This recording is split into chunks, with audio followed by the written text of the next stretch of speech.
రేపు సాక్ష్యాలు చెప్పాలంటే ఈరోజు అవమానాలు పడాలి కదా తమ్ముడు.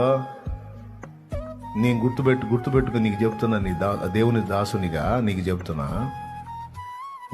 నువ్వు ఎదుర్కొన్న అవమానాలన్నీ భవిష్యత్తు సాక్ష్యాలు అవుతాయి. ఏం చింతపడద్దు. ఆయన బలీయమైన చేతి కింద దీన మనసు కలిగి ఉండు. కలత చెందవాకు, కృంగిపోవాకు, సావా బతుక అనవాకు, విరక్తిలోకి వెళ్ళవాకు. చెల్లి అవసరం లేదురా, ఒక సమయం ఉంది. నవ్వేవాడిని నవ్వని, ఎగతాలు చేసేవాళ్ళని చేయని, తిట్టేవాళ్ళని తిట్టని, కొట్టేవాళ్ళని కొట్టని, రోడ్డుకు లాగేవాళ్ళని లాగని, ప్రచారం చేసేవాళ్ళని చేయని, నిందలు మోపేవాళ్ళని మోపని. అమ్మా, నీ జీవితాన్ని చూసి నవ్విపోతున్న వాళ్ళు నవ్వని.